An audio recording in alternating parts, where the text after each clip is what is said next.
Antes de dar inicio a la inauguración, quisiera referirme a algunas cuestiones puntuales. Creemos que la universidad, en términos generales, está pasando por una situación, podemos decir, bastante particular. Creo que la universidad se encuentra inmersa en procesos de cambios y transformaciones. Estamos en un momento especial. Quizás el término más apropiado es lo que Bauman, un sociólogo, rescató de un maestro como Gramsci, estos momentos interregno, ¿no?, de transición. Algo acaba y algo nuevo comienza a aparecer, pero todavía no está tan claro lo que comienza a germinar. Entonces estamos en un momento de cambios, de transformaciones. Efectivamente, creemos que hay un proceso de nueva revolución tecnológica que está cuestionando la manera tradicional de llevar a cabo la educación superior. Creo, de todos los factores, yo quiero concentrarme solo en uno de ellos, porque creo que el auditorio es bastante juvenil y va a entender esto fácilmente. Antes de ver otras fuerzas que también cuestionan la vida universitaria, la educación superior, quiero concentrarme en este aspecto de los cambios que son impulsados por la nueva revolución tecnológica, la revolución de la información y las comunicaciones en el campo de la educación. Creemos, como algunos reconocen, el futuro, de repente, algunas posiciones muestran que quizás la universidad tienda a desaparecer. Creo que es un extremo para referirse. ¿Por qué señalan eso? Porque la manera tradicional de la enseñanza-aprendizaje se está modificando. Tradicionalmente, ustedes saben que la educación básicamente es instructivista, depende del docente, es vertical, como ahora, ¿no? Es cognitiva, están sentaditos ahí escuchando, solo escuchan, en sentido solo logos. Y podemos decir que la educación superior se concentra en las instituciones educativas, se concentraba, como la universidad. Ahora eso se ha roto. Si ustedes quieren aprender algo de verdad, no necesitan venir a la universidad. Se ha roto. Entonces, si ustedes quieren conocer algo, el conocimiento lo pueden construir. Se trata de construirlo. De acuerdo a sus intereses, pueden construir esto sin problemas. Quiere decir que en Internet existe las posibilidades de que ustedes mismos construyan su conocimiento. Voy a citar a Manuel Castells, que dice que el 95% de toda la información está digitalizada. El 95% de toda la información se encuentra digitalizada. Un 80% de toda esa información está en Internet. Es accesible a todos. Eso quiere decir que ustedes pueden construir el conocimiento que quieren. La bomba atómica no es ninguna demagogia, está en Internet. En términos de conocimiento, se puede construir si tenemos la tecnología y los laboratorios para eso. Está en Internet. Estamos hablando que estamos entrando entonces a otro mundo. Entonces es un conocimiento horizontal, de pares, es un conocimiento de redes. Como ven ustedes, está cuestionando a la manera tradicional de aprender en la universidad. De igual forma, podemos decir que el conocimiento ya no es solo cognitivo, como diría José Carlos Mariátegui, es mito y logos, logos y mito. Quiere decir que es parte de la vida. Ustedes están trabajando y pueden estar conociendo, pueden estar jugando y están conociendo. O si ustedes quieren, como un neurocientífico criticando a René Descartes, Damasio diría que estaría entre las emociones y la razón y las emociones. No, ya no es el principio cartesiano, pienso y luego existo, no, ya no solo cognitivo, ahora es esta combinación, es parte de la vida. Usted está jugando y está conociendo, con amigos, con compañeros, están conociendo. Entonces se trata de otra entrada para aprender y conocer. Pero creo que lo más importante es que ahora eso ya está fuera de la institución universitaria, fuera del mercado. Fuera del mercado. Ustedes entran a Wikipedia. Wikipedia es la enciclopedia más visitada, por señalar un ejemplo. ¿Pagan algo por eso? No. ¿Les cuesta? No. Y así existen miles de páginas. Yo a mis alumnos en investigación cualitativa les digo lo siguiente: si ustedes quisieran conocer de verdad, no tienen por qué venir acá. Pueden entrar a páginas, espacios en internet donde el conocimiento incluso se desarrolla mucho más rápido que nuestras bibliotecas. Entonces, no hay necesidad de pasar por la universidad. Entonces, estamos frente a una influencia decisiva que puede transformar la universidad los próximos años. Entonces, estamos inmersos en una nueva revolución tecnológica. Con los teléfonos se puede aprender, se puede conocer. Como ven ustedes, hay un cambio acelerado en la vida universitaria. Si nosotros no nos adecuamos a esto, indudablemente las transformaciones y los cambios nos van a dejar atrás, nos van a dejar en el pasado. Entonces necesitamos adecuarnos a todo esto que estamos señalando. Esto nos va a permitir ir hacia otro punto. Estamos entrando quizás con internet, quizás digo, a un mundo de los bienes comunes, del acceso libre al conocimiento, como Wikipedia o como otras páginas en internet donde ustedes acceden, y el conocimiento es libre y es gratuito, se puede acceder.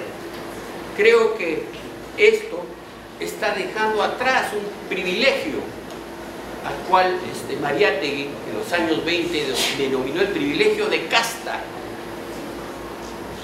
basado en la limpieza de sangre. Ahora el privilegio sigue siendo de casta, yo digo en gran parte. Ya no está basado en la limpieza de sangre, pero sí en el privilegio mercantil. Para acceder a la universidad, mucha gente directamente paga e ingresa fácilmente. Puede estudiar medicina, lo que sea, en el Perú, ¿cierto? Es un privilegio mercantil. Creo que contra eso es que esta Facultad de Ciencias Sociales y la Universidad Nacional Mayor de San Marcos, creo, siempre ha significado otra manera de entender la educación. Como Mariátegui mismo se refería, ¿cierto?, al criticar la educación colonial, que la educación es un derecho de la población. Entonces hay que preservar este derecho, el acceso a la educación, pero la educación de calidad, a la educación de calidad. Creo que estamos en el siglo XXI, la educación tiene que ser dada en términos de la mayor excelencia, y eso es lo que nos preocupa a nosotros. Y puedo decir en ese sentido, ya que este es un momento y una oportunidad para ello, actualmente, en estos 2 últimos años, ha entrado a esta facultad alrededor de 40 nuevos profesores en un concurso de cátedra. Estamos hablando de 40.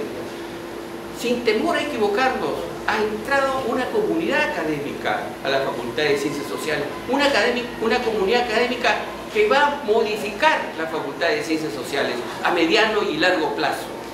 Ahora podemos decir que las mallas curriculares, podemos decir que las investigaciones tienen futuro. Antes no. Podríamos tener los mejores planes de estudio. ¿Con qué plana docente? Ahora no. Tenemos una plana docente de primera calidad. De primera calidad. Entonces estamos hablando de 40 profesores y es probable que en mayo haya otros concursos e ingresen 10 profesores más. Entonces, en estos 2 últimos años, entre 40 y 50 profesores están transformando la universidad. Y son profesores, yo diría, de gran calidad, que va, como les señalaba, a modificar y transformar la Facultad de Ciencias Sociales. Ahora recién podemos hablar seriamente de que tenemos saberes, tenemos conocimientos importantes, no porque los profesores sean importantes, sino porque les ha costado trabajo ser profesores y ser investigadores de primera calidad. En segundo lugar, también quisiera señalar, porque es el momento oportuno, ahora estamos dejando una facultad con una infraestructura importante. Si ustedes visitan, desde la entrada, ustedes ven los jardines. Esto era antes cualquier cosa menos una facultad de Ciencias Sociales. La Facultad de Ciencias Sociales. Y vamos a inaugurar en un mes una gran biblioteca. Pueden visitar la biblioteca. Una biblioteca que esté de acuerdo a los nuevos tiempos. Una biblioteca que nos permita mirar el futuro. Una biblioteca que nos permita decir que la Facultad de Ciencias Sociales se ha convertido en una facultad de investigación. Eso tiene que ir acompañado por una gran biblioteca. Otra cosa que también me complace anunciar es que tenemos un proyecto para edificar un nuevo edificio de 5 pisos. Nosotros es un proceso largo, hemos logrado los límites de la facultad por primera vez, ya hay un plano, pero además nos han dado 500 metros por resolución rectoral. Y ahora tenemos, no de palabra, sino como proyecto, la edificación de 5 pisos. Esta edificación de 5 pisos no es para aulas, señores, solo es para laboratorio y para oficinas de docentes, que es lo que falta en esta facultad. Yo creo que el próximo decano, las próximas autoridades deberían culminar este proceso. Ese proyecto que está en plano tiene el DIC, lo que falta solamente es el financiamiento, que ya no nos ha dado el tiempo y no nos va a dar el tiempo.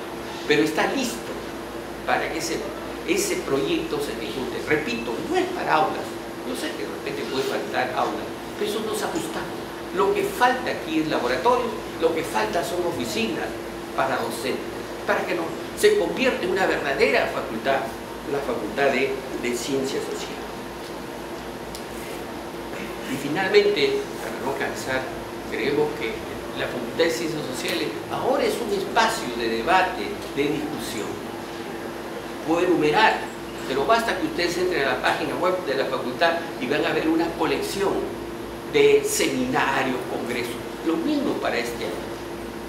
Tenemos un gran congreso internacional de homenaje a un gran sociólogo, Aníbal Quijano, que va a ser el mes de mayo. Pero también a la vez, para fines de mayo, tenemos otro congreso, otro seminario internacional sobre el futuro de la universidad. Entonces, ahora venir a la Facultad de Ciencias Sociales es venir a un espacio de debate, de reflexión, de discusión académica.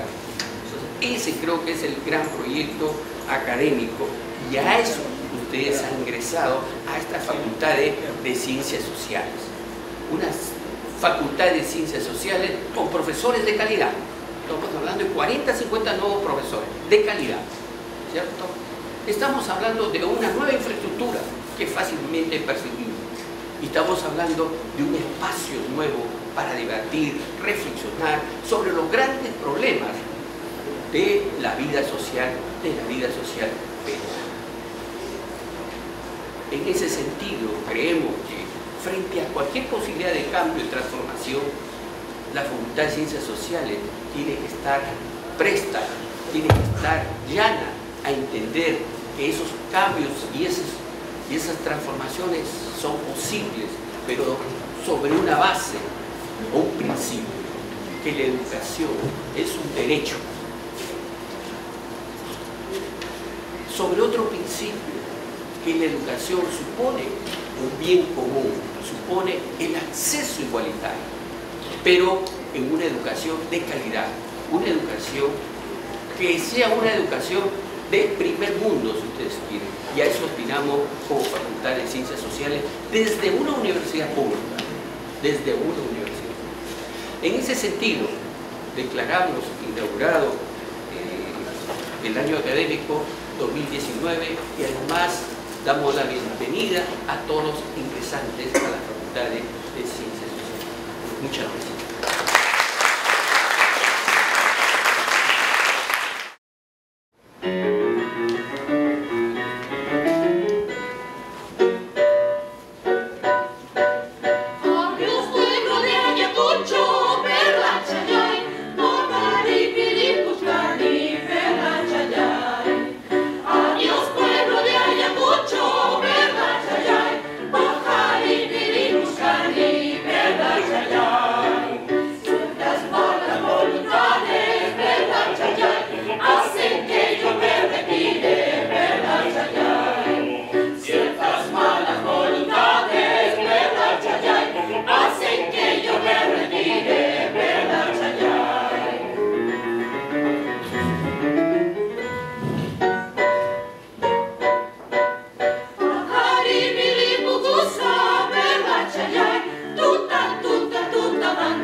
La llegada de esos compañeros a formar, porque el Perú necesita de sus mentes para triunfar.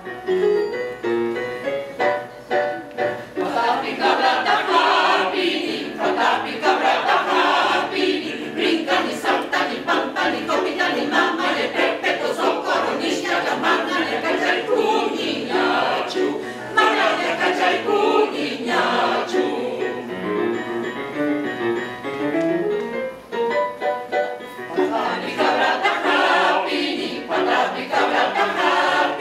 Brincan y saltan y pampan y copitan y maman, le perpetuo son coronistas, la manga le cacha y cuñachu.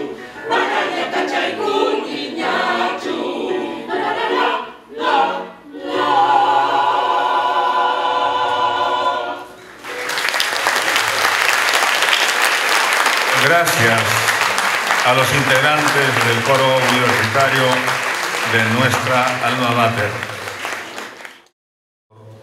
Sinesio López Jiménez.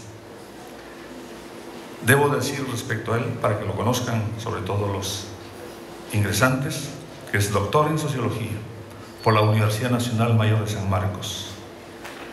También, en la actualidad, es docente extraordinario experto, que de los dos docentes que tenemos en nuestra facultad en esta condición, él es uno de ellos.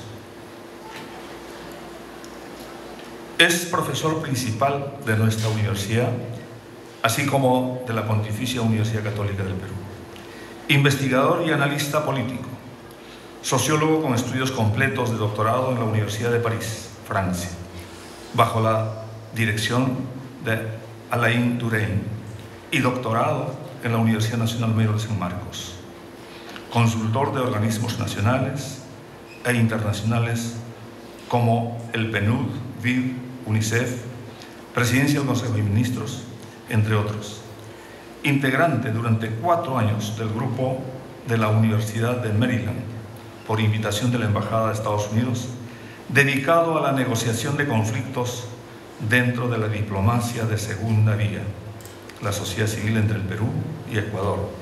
Autor y coautor de varios libros sobre Estado, sociedad y política en el Perú y en América Latina. Obviamente que el profesor, doctor Sinesio López, ha hecho muchísimas publicaciones. Solo voy a destacar los 3 últimos que nos ha alcanzado. La política y la desigualdad de ingresos en el Perú. Estado y ciudadanía en el Perú. La reinversión de la historia desde abajo, autoría y lectoría. Sin duda, el doctor Sinesio López es un articulista cotidiano de uno de los medios escritos más importantes de nuestro país. Y por lo tanto, para que él desarrolle su conferencia magistral en esta recepción a los ingresantes 2019, Estado y sociedad política en el Perú del siglo XXI, pido un cálido y caluroso aplauso.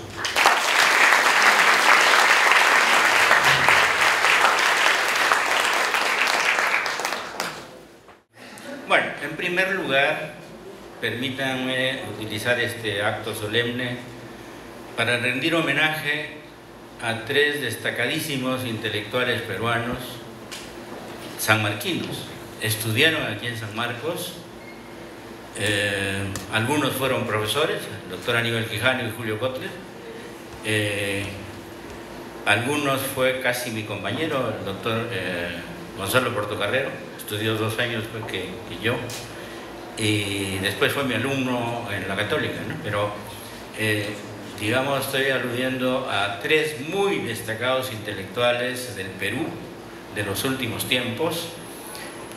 Sin ellos no podríamos entender el Perú tal como es hoy.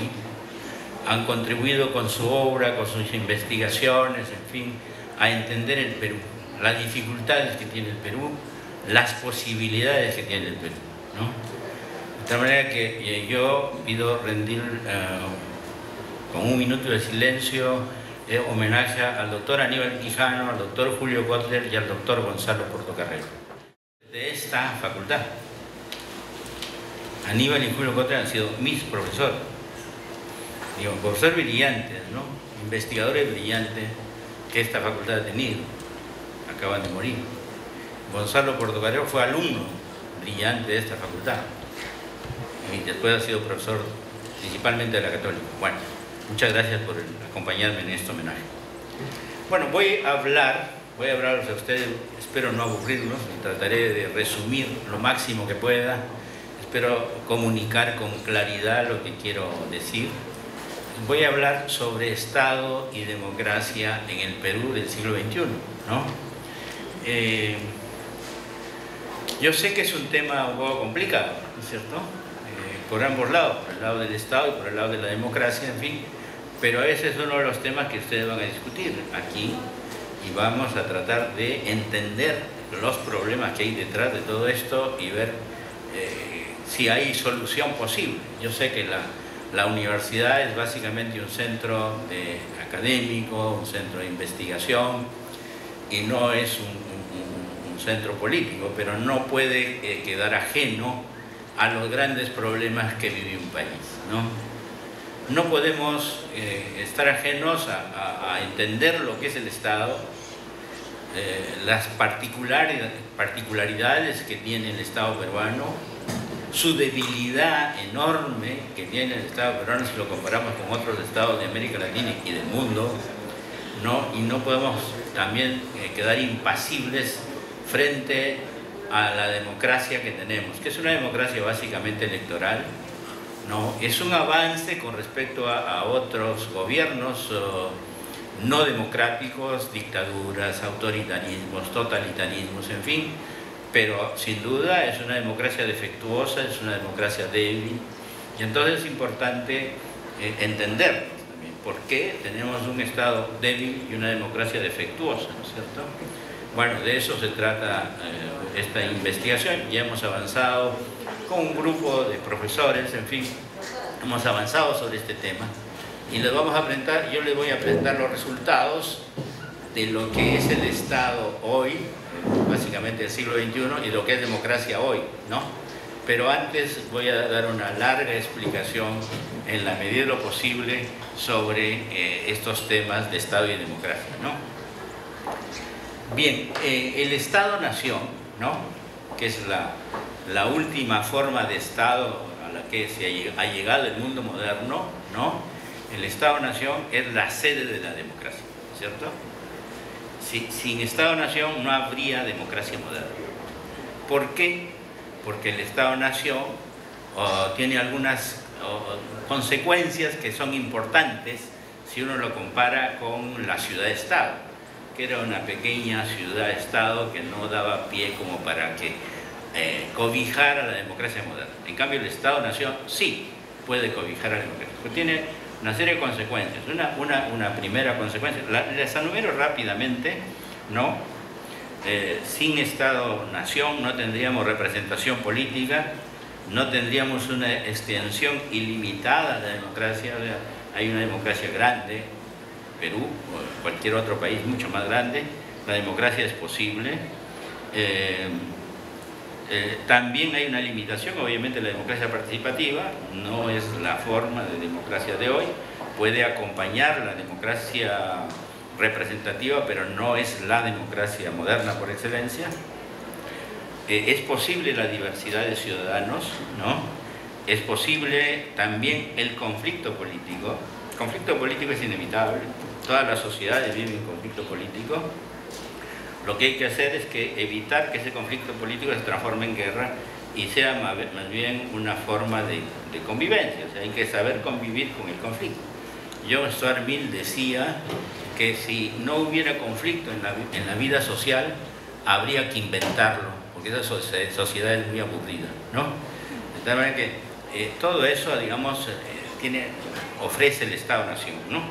Ahora, Robert Dahl, que pensó todos estos temas, uno de los grandes politólogos que ha muerto hace poco, decía que imaginaba que esa sede es relativamente homogénea en todo el territorio, ¿no? O sea, estaba pensando que, bueno, esa sede, Estado-Nación, es homogénea e igual en todo el territorio, ¿cierto? Y no siempre es así, ¿no? Si uno conoce el Perú, sabe que el Estado no es igual en todo el territorio.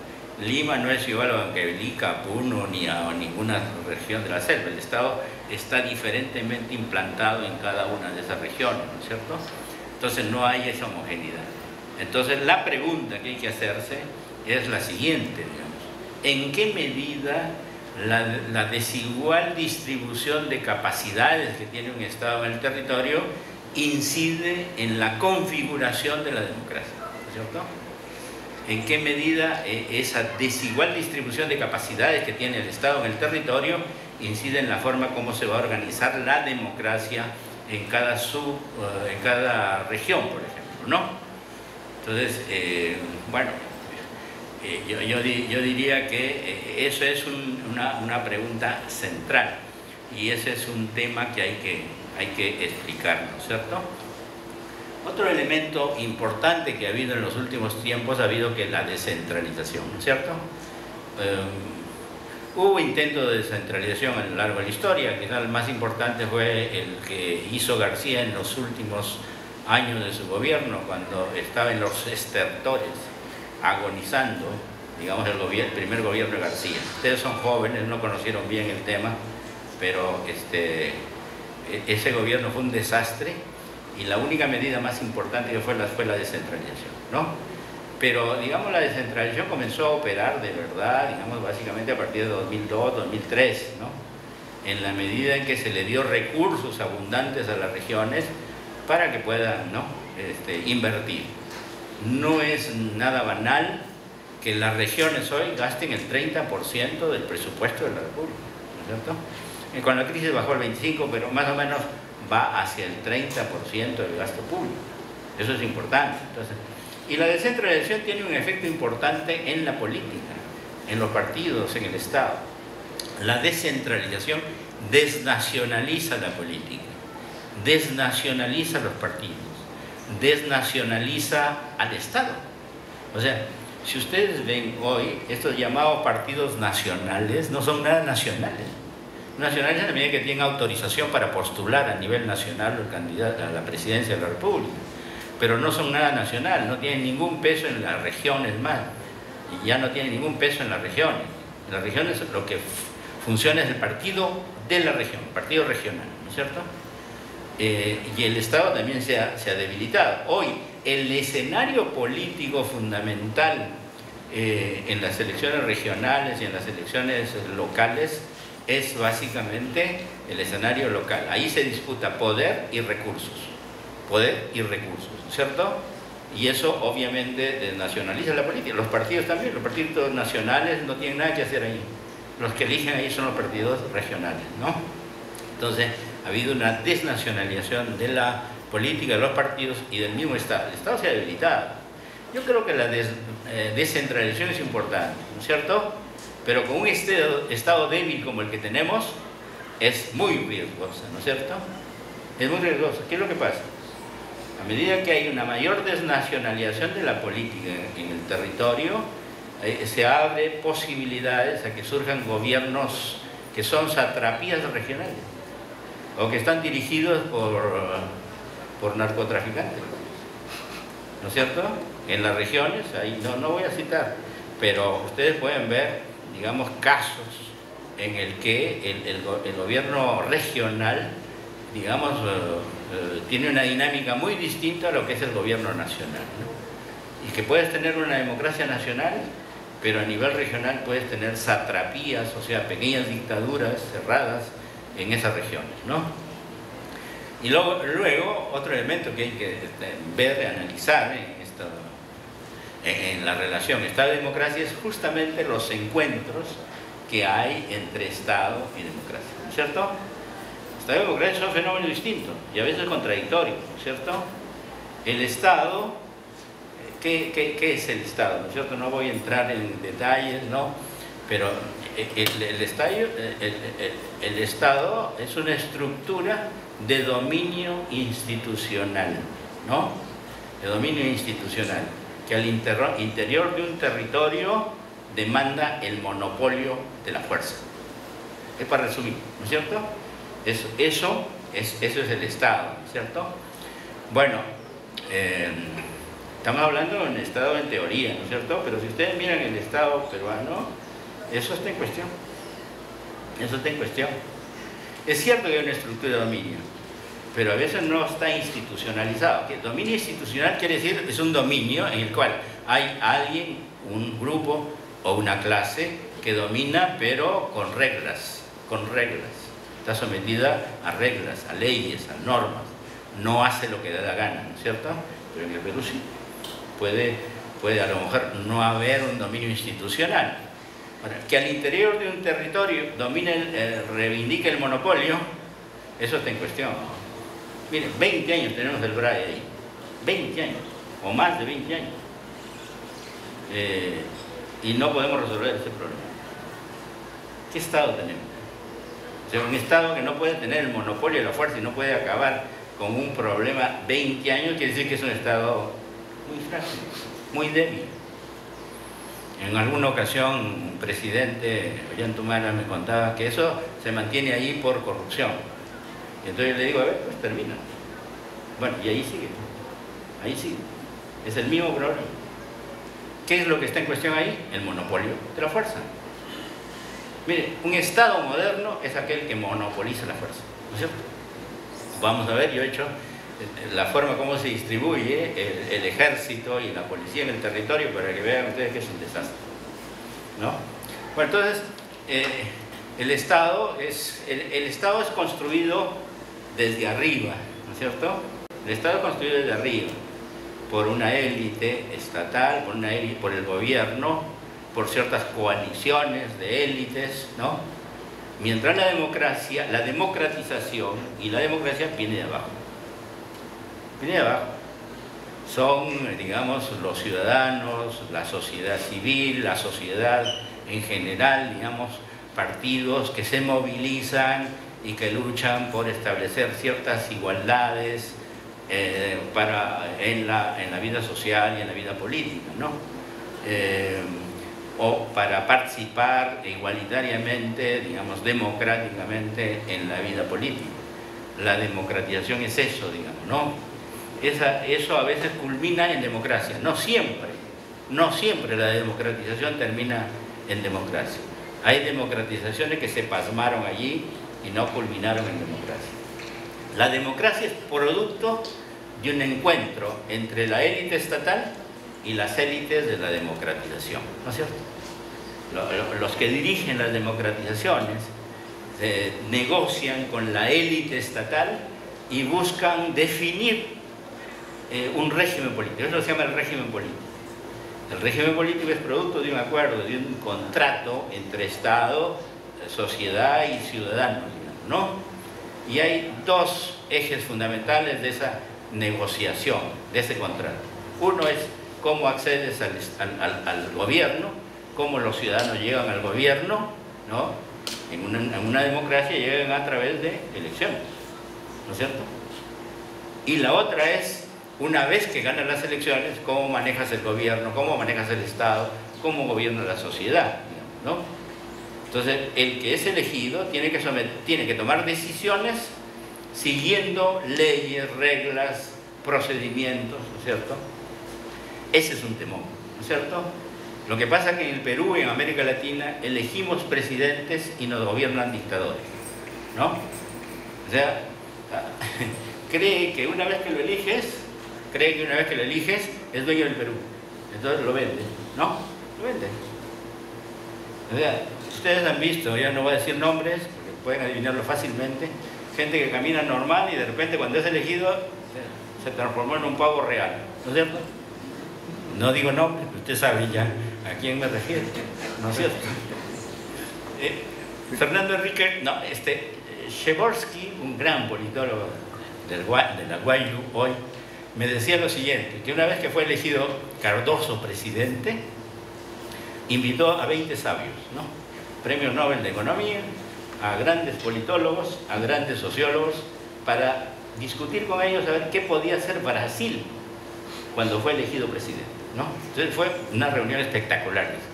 Pero Przeworski me contaba, dice, a mí lo que más me llamó la atención es cómo Cardoso había cambiado la forma de caminar. Y le digo, ¿cómo caminaba? Como pato, me dice. Así. Y le digo, bueno, es la solemnidad del poder. No, me dijo, era el peso del Estado. Era el peso del Estado. Entonces, y efectivamente, bueno, y Fernando Enrique, que yo lo conozco años, ¿no? Y cuando fui a Brasil, pedí cita con él, no me conocía. Cuando dejó de ser presidente, sí, era muy amigo mío, ¿no? Entonces, bueno, todo esto, digamos, entonces, entonces el Estado transforma, digamos, ¿no? Y sobre todo, una de esas reglas, entonces, una de las reglas del régimen político es, bueno, ¿cómo vas a manejar el gobierno? ¿Cómo vas a manejar el Estado? ¿Cómo te relaciona con la sociedad? Todas son reglas, leyes, ¿no es cierto? A lo cual te sometes. Si tú tomas decisiones que no siguen esas reglas, tu decisión es ilegítima. Si hay una norma que dice que antes de invertir tienes que pedir consentimiento a las etnias de la selva y no lo haces y autorizas, entonces tu decisión es ilegítima. ¿Y qué viene de luego? El baguazo, ¿no es cierto? Bueno, entonces, la democracia entonces es producto de una negociación entre la élite estatal y la élite de la democratización, ¿no? Algunas democratizaciones llegan a ser democracias, otras se pasman como democratización, ¿no? Entonces, lo que yo quisiera decir rápidamente es, bueno, que estos procesos que son diferentes, el Estado viene de arriba, la democratización viene de abajo, y la democracia es producto de una negociación entre la élite estatal y las élites de la democracia, es importante, ¿no es cierto? Ahí nace la democracia como régimen político. Ahora bien, yo quisiera señalar rápidamente la forma como se ha construido el Estado en este país, ¿no es cierto? Y después mostrar un mapa de cómo es el Estado hoy, ¿no? Bien, lo digo rápidamente, a ver.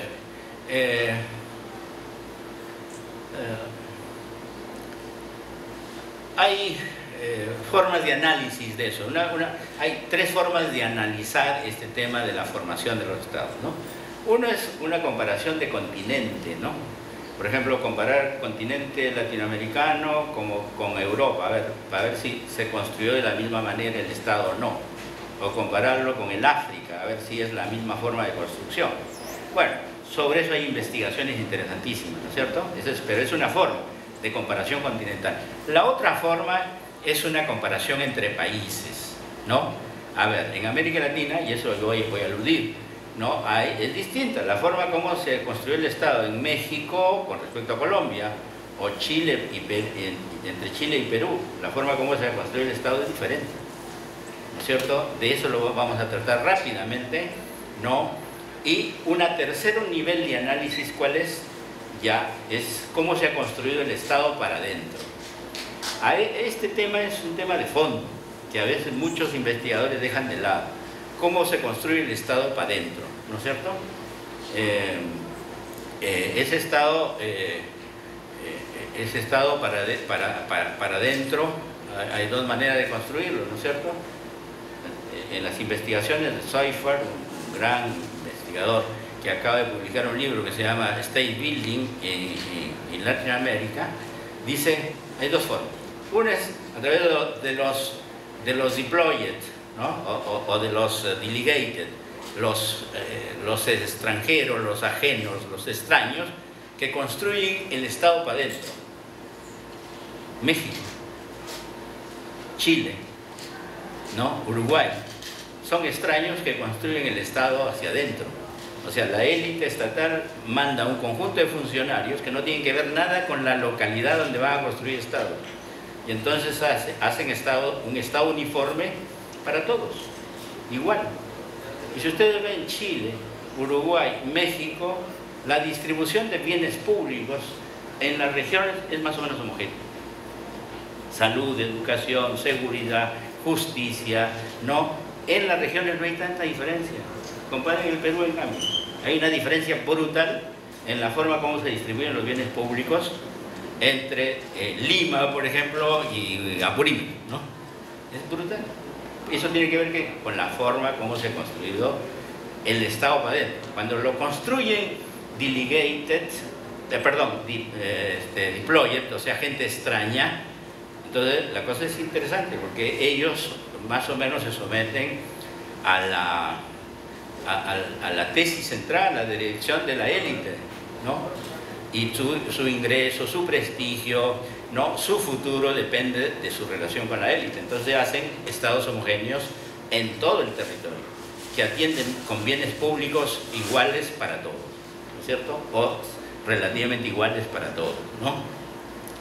La otra forma de construir estados es a través de delegated. ¿Qué es el delegated? La élite que hace el Estado, que propone construir el Estado, ¿ya? ¿Qué dice? Le dice a los poderes locales, oye, ustedes encárguense de construir el Estado en su localidad. ¿Qué es lo que pasó en el Perú? ¿Quién era la élite local en el Perú? Desde el siglo XIX hasta 1972. ¿Quién era la élite? El gamonanismo, los grandes terratenientes. El Perú estaba lleno de terratenientes, ¿no? Yo mismo nací en una hacienda feudal. No era el siervo, pero tampoco era el dueño, ¿no? O sea, pero no le voy a contar esa historia, pero les digo para que vean que todo el país estaba lleno de gamonales. Todo el país estaba lleno de gamonales. Entonces, ellos se encargaban de construir el Estado para adentro. ¿Construyeron un Estado homogéneo para todos? No. Construyeron un Estado para ellos. Privatizaron el poder para ellos. ¿No es cierto? Y entonces tenemos el drama del caso peruano. Entonces, que tenemos no un Estado homogéneo, sino un Estado totalmente heterogéneo, de acuerdo a la élite de cada región, ¿no? de cada provincia a veces, ¿no? Bueno, otro elemento central en la construcción del Estado es el proyecto. No puedes hacer Estado si no tienes un proyecto, ¿no es cierto? Y los únicos que tienen proyectos son las élites, ¿no es cierto? Son las élites que quieren expandir su dominio a todo el territorio, quieren Estado. Las élites que quieren que sus intereses se expandan a todo el territorio, quieren Estado. Por eso tienen proyectos. Entonces, el caso de México, el caso de Perú, el caso de Chile, había una élite que tenía un proyecto. Colombia no tuvo proyecto de Estado, ¿no? Porque no había una élite, ¿no? Si no, habían varias que disputaban todo Colombia, ¿no? Pero no había una élite. ¿Por qué no había una élite? Porque no había una ciudad metrópoli, esa es la tesis también de Seifert. Una ciudad metrópoli que daba origen más o menos a una élite que podía de alguna manera pelear una lucha por generalizar intereses y dominio, ¿no es cierto?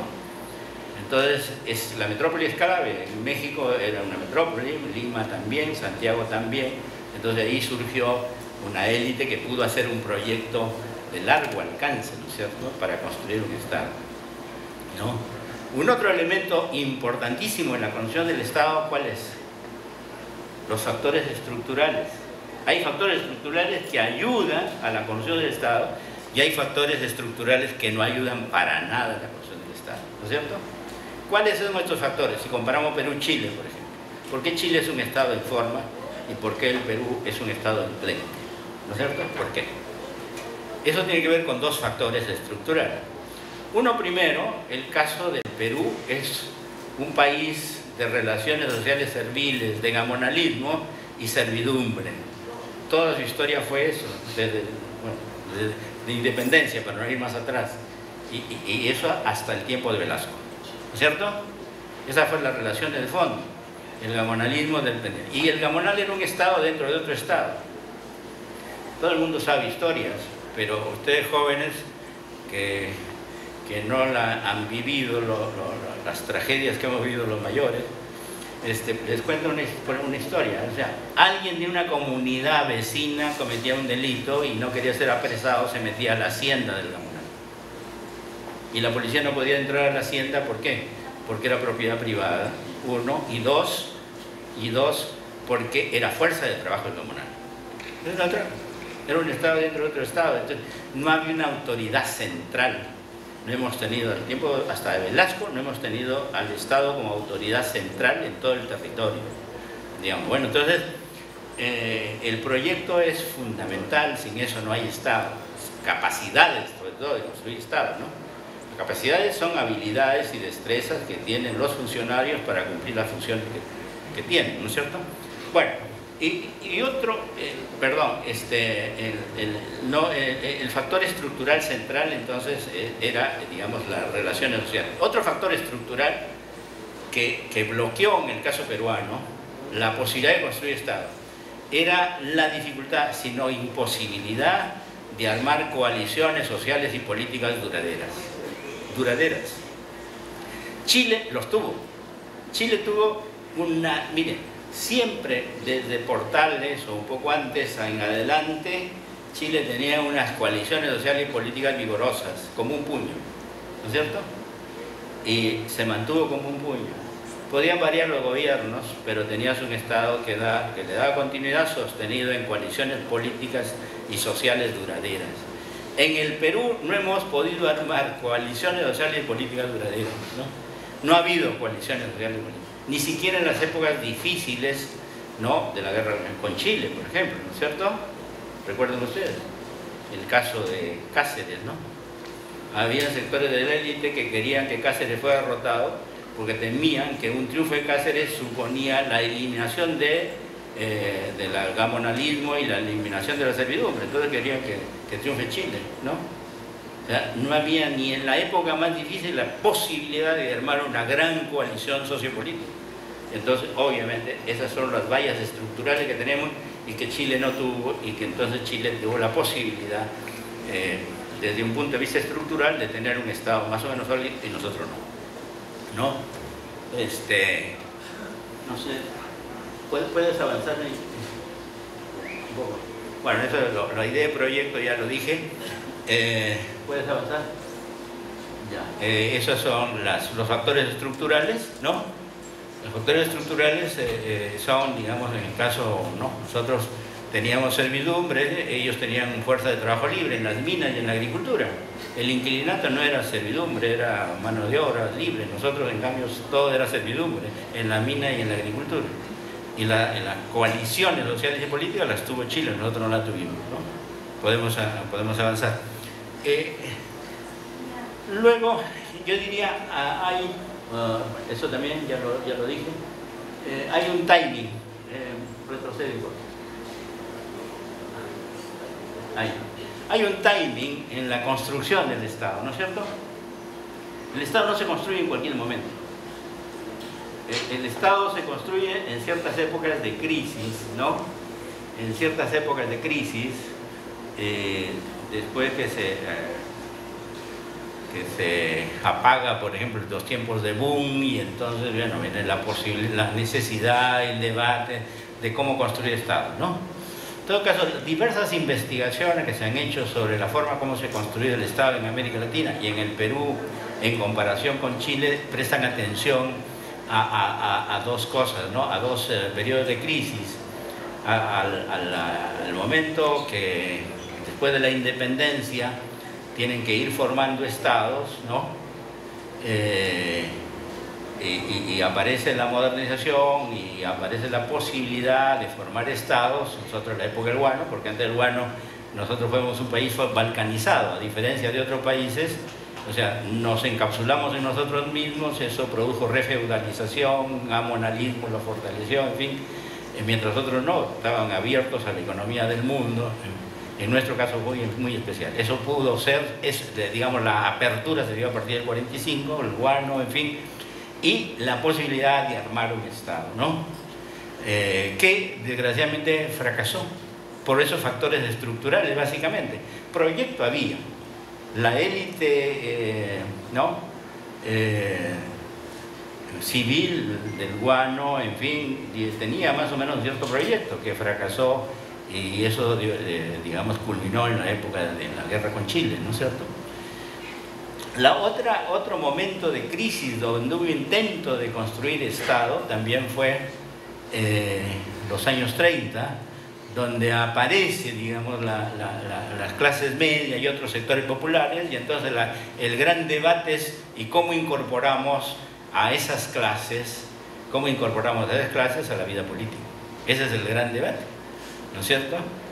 Y entonces, bueno, ahí hay investigaciones interesantísimas también. Yo diría que hay un libro monumental sobre eso, que lo produjo David Collier, un peruanista, ¿no? Su padre fue arqueólogo, Donald Collier, y su padre, él mismo era un politólogo, peruanista, en fin, escribió cosas sobre el Perú, y ha escrito un libro monumental sobre América Latina, Shaping Political Arena, ¿no? O sea, mostrando cómo se incorpora las masas a la vida política, ¿no? Y las dos formas de incorporación, digamos, una es a través de los partidos y otra es a través del Estado, ¿no? Entonces, en el caso de Chile y en el caso de Brasil es a través del Estado, y en los otros casos, comprendido el Perú, es a través de partidos. Bueno, entonces, son formas diferentes de incorporación, pero todas esas construcciones entonces se dan digamos, en los periodos de crisis, digamos, ¿no?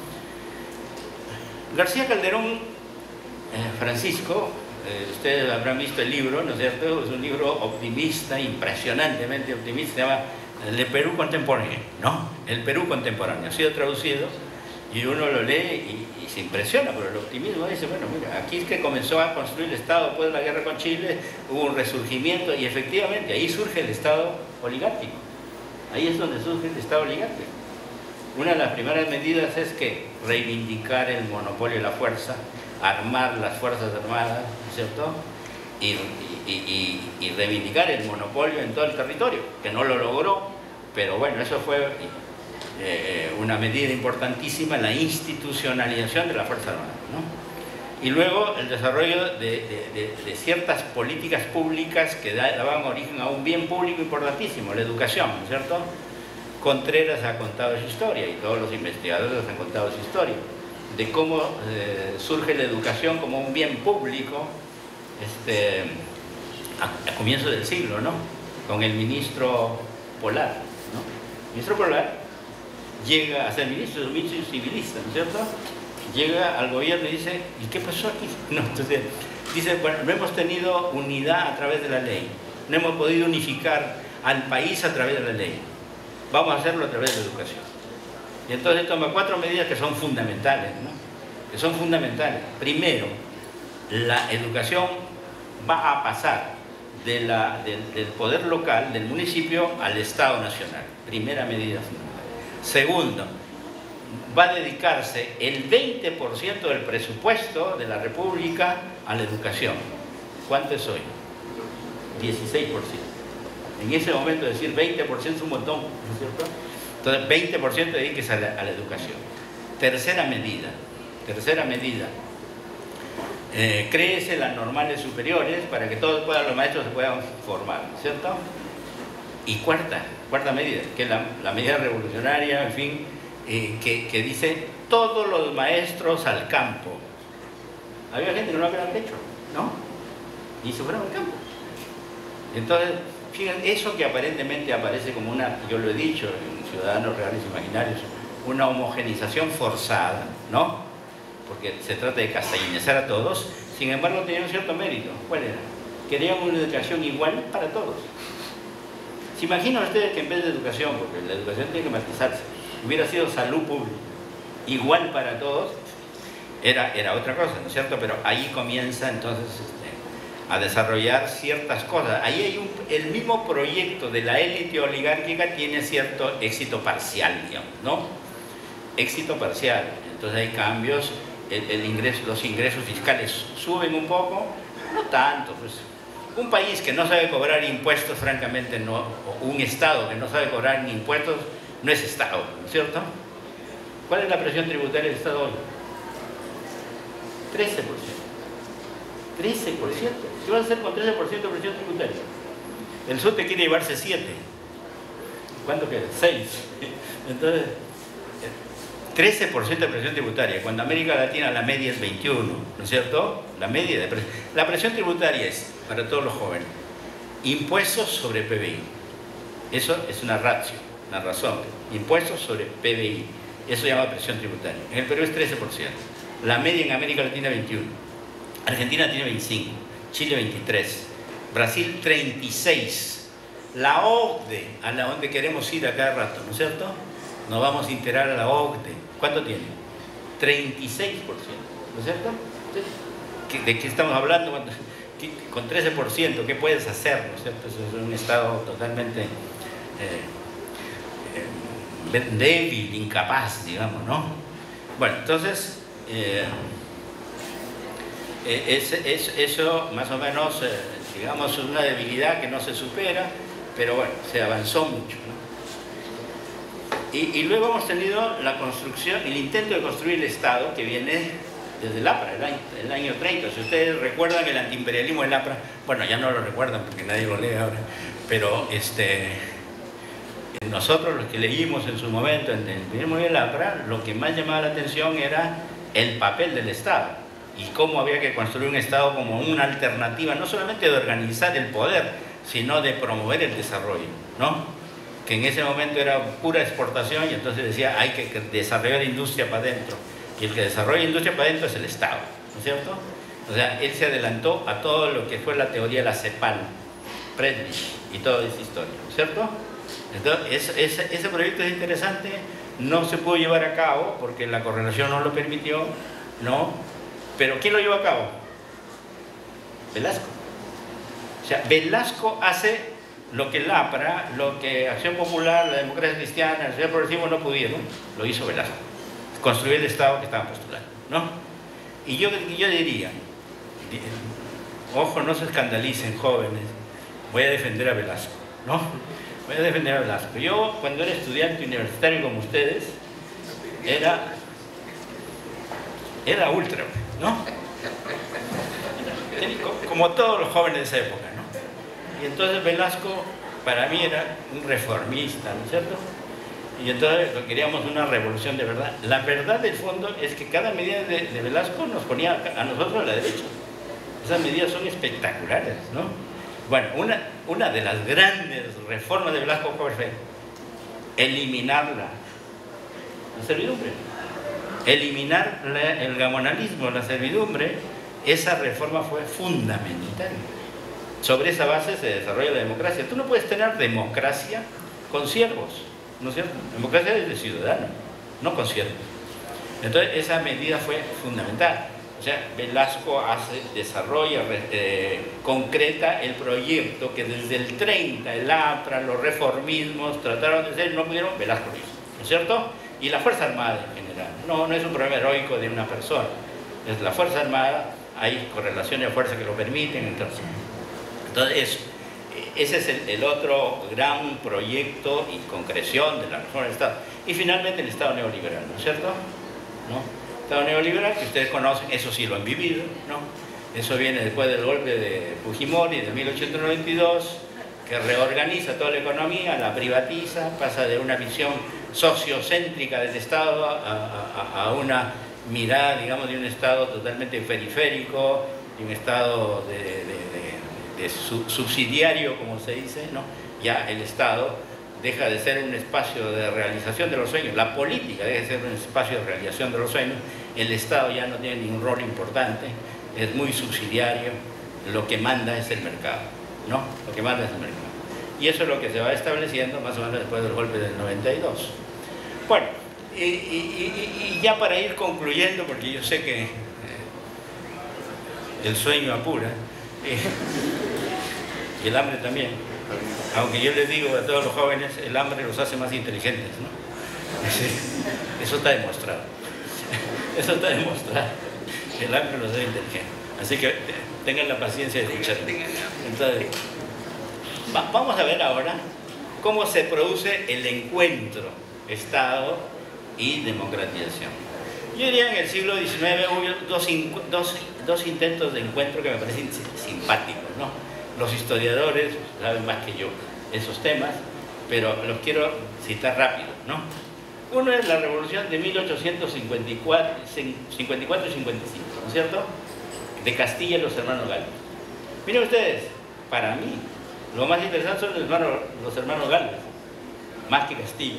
O sea, José Gálvez, que murió en la guerra, ¿no? Ese es el más interesante. ¿Pero qué es? Se produjo una revolución contra el gobierno conservador de entonces, se produjo una revolución, pero fue una revolución de verdad, la revolución liberal de verdad. Movilizaciones enormes, ¿no? Y todos los sectores sociales de abajo se movilizaron. En ese proceso de revolución se llevaron dos grandes medidas que son importantes. La primera, eliminación de la esclavitud. Segundo, eliminación de la servidumbre, ¿no es cierto? Eso se dio en pleno proceso. Cuando Castilla consolida la revolución en el año 56, ¿no? Y todo lo consagran, más o menos, Castilla reafirma la independencia de los esclavos, la libertad de los esclavos, pero se niega a a eliminar la servidumbre. Se niega a eliminar la servidumbre en el país que era la inmensa mayoría de la vida de los peruanos, ¿no? ¿Se dan cuenta? Y eso marcó toda la historia hasta 1972, que es la de Velasco, ¿no es cierto? La reforma agraria de Velasco. Pero yo les invito a pensar qué hubiera pasado si se hubieran tomado las dos medidas entonces. ¿Qué hubiera pasado? Hagamos una historia, una contrahistoria, digamos, una historia contrafáctica, ¿no? ¿Qué hubiera pasado? Este país era totalmente distinto. Hubiéramos ahorrado un montón de cosas, ¿no es cierto?, en la historia. Hubiéramos eliminado la servidumbre, que marcó toda la historia, marcó el Estado, marcó la sociedad, marcó las formas de dominación, en fin, todo eso lo hubiéramos ahorrado. Pero bueno, Castilla no tomó esa medida. Presiones, obviamente, el gamonalismo, para tomar una medida de esas, es una medida radical, ¿no es cierto? Era superar las grandes trabas que tiene una sociedad moderna para funcionar, ¿no? Bueno, eso no se logró. Y luego viene la del Pardo, ¿no? Manuel Pardo es otro intento interesante, ¿no? Ese intento interesante en realidad en el fondo es la lucha entre el militarismo que sobrepoblaba el país, como ha señalado Basadre, tenía un ejército debido a la guerra de independencia y de todo lo que viene después, digamos, un ejército muy numeroso y que, bueno, controló la política y controló desde los cuarteles, no estaba organizado, pero bueno, tenía la fuerza, lo controló. Y entonces el escenario de confrontación entre el ejército sobrepoblado, ¿no?, frente a los civiles, ¿no? Y con dificultades, ¿no?, con muerte de Balta de por medio, con insurrección de los hermanos Gutiérrez de por otro, digamos, Pardo se impone, ¿no es cierto? Es elegido presidente por 3.700 votos, pero son votos ¿cómo se llama?, indirectos, ¿no?, porque no hay votación directa. Eliges a electores, y esos electores al presidente, no había una votación directa. Entonces, pero habían grandes movilizaciones, ¿no es cierto? Ese meeting en la Plaza de Hacho, ¿no?, 20.000 personas, en ese entonces era un montón, ¿no es cierto? Ahí nace el Partido Civil, ¿no?, el primer partido.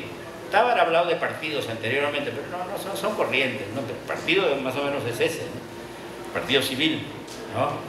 Y es la primera vez entonces que los civiles mandan en este país. Es el primer gobierno civil, estamos hablando de 1872, contenciones, gobierna, en fin, ¿no? Se impone.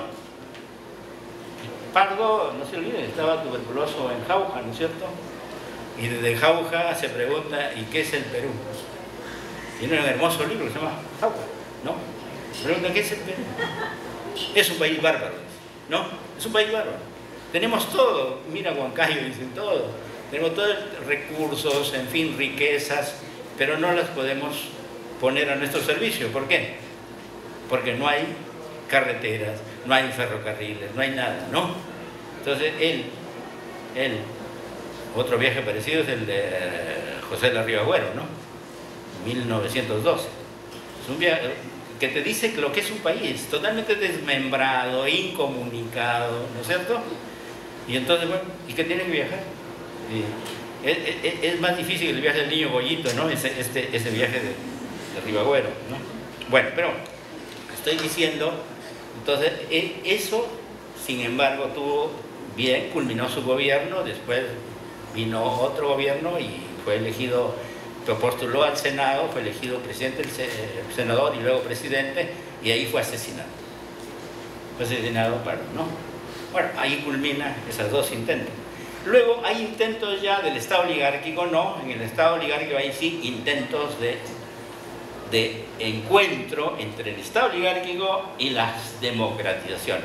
Ahí hay varios intentos, el primero es 30, ¿no es cierto? Los enumero rápido, no puedo entrar en detalle con análisis sobre eso. El 30, cuando emerge el APRA, ¿no? Emerge el APRA masivamente, en fin, y cambia la política, ¿no es cierto? Y se enfrenta a partidos de derecha también poderosos, entonces, que era la Unión Revolucionaria, por ejemplo, ¿no? Entonces, y bueno, pierde. Según Basadre, pierde bien, pero los apristas dicen que no, les hicieron fraude, ¿no? Entonces, bueno, pero hubo un intento ya de negociar, ¿no? De negociar esta élite de procesos que dirige el proceso de democratización con la élite estatal, ¿no? Fracasa, en fin, y ahí viene la dictadura, ¿no es cierto? Es una dictadura larga. Y bueno, no voy a entrar con más detalles. El otro intento es que 45-47, ¿no es cierto? Que es el otro intento, y ahí sí hubo un encuentro, porque la élite estaba totalmente desubicada, descolocada, muy débil, porque el fascismo había caído y ya la dictadura estaban desprestigiadas. Entonces la élite de la democratización pudo negociar y puso ¿a quién? A Bustamante, ¿no es cierto? Apoyado por la APRA, en fin, ¿no? Eso fue el otro intento interesante, y ahí sí hubo un intento de crear una democracia que luego se quebró con el golpe de Odría. No entro en detalle, señalo solamente, digamos, bueno, todo esto va a salir publicado, obviamente.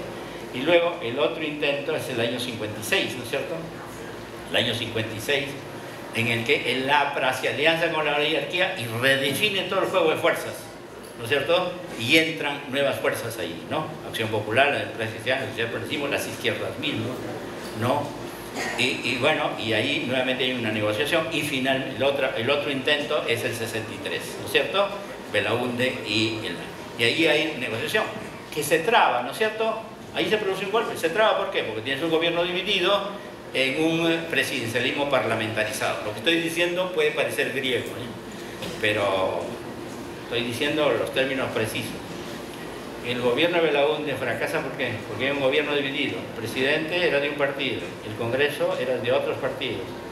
Y tú puedes tener gobierno dividido y funciona bien la cosa. Estados Unidos tuvo 50 años de gobierno dividido y funcionó bien, antes de Bush, ¿no es cierto? Pero acá no. Acá todos los gobiernos divididos terminan mal, ¿no es cierto? El último no duró ni año y medio, ¿no es cierto? Bueno, ahí el gobierno dividido no funciona cuando tienes un presidencialismo parlamentarizado. ¿Qué quiere decir? Tenemos presidencialismo, ¿no es cierto? El presidente es jefe de Estado y jefe de gobierno. El presidente nombra al primer ministro, pero el Parlamento lo encima y dice: oye, yo te doy el voto de confianza, yo te doy el voto de investidura, te censuro. Tu veto es un vetito, no es un veto de verdad.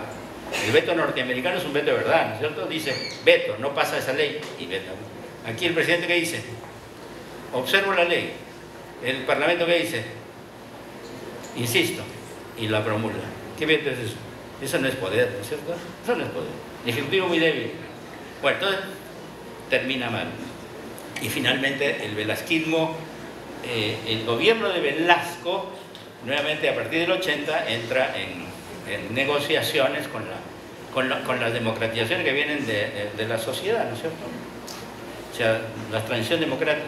Bueno, sobre eso he escrito Nicolinchi y todo, no me ahorro de entrar con detalle, ¿no? Y bueno, y fue bloqueada, fue petardeada esa transición, esa democracia, por el agotamiento del modelo de desarrollo, digamos, sustitutivo de importaciones, por el terrorismo, ¿no? Y también, obviamente, por el desastre político de García, ¿no? El desastre político de García. Bueno, entonces, eso quebró, agotó ese encuentro. Y finalmente, después del Estado neoliberal, hemos tenido pues todas las democracias que hemos tenido, pero son democracias muy débiles, ¿no es cierto? Bueno, entonces, ¿podemos ir avanzando, por favor? ¿Se durmió? Ya, A ver, sigue. Antes. Bueno, miren, esa es la foto del Estado de ahora. Esa es la foto del Estado de ahora. La parte verde quiere decir es donde hay más estados, ¿no?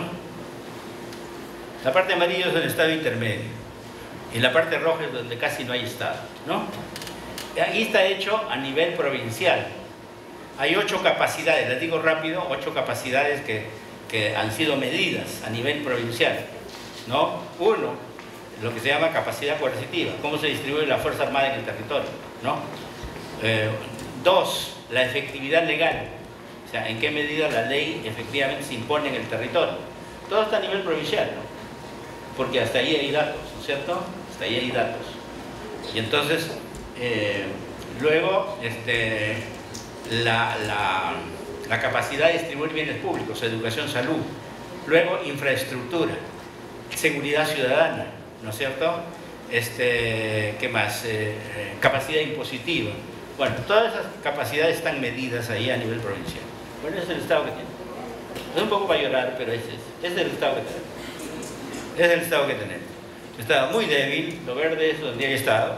Miren ustedes, estamos quejándonos. ¿Por qué el gobierno no puede hacer reconstrucción con cambios? Miren, ahí está el dato. El norte casi no tiene estado, es muy débil el estado del norte. El estado se ha ido para el sur. Donde ha habido guerra, el estado es más fuerte, ¿no? Ahí se ha puesto más. Y entonces es un estado bien débil, ¿cierto? ¿Qué políticas agresivas, públicas puede hacer un estado que es muy débil? Ninguna. Bueno, entonces eso es el estado. ¿Podemos avanzar? Ya. Un poquito más. Ya. Esa es la democracia. Una foto de la democracia. Esa diapositiva vale $1 millón, yo la estoy regalando, ¿no? O sea, esa diapositiva, miren lo que mide, ¿ya?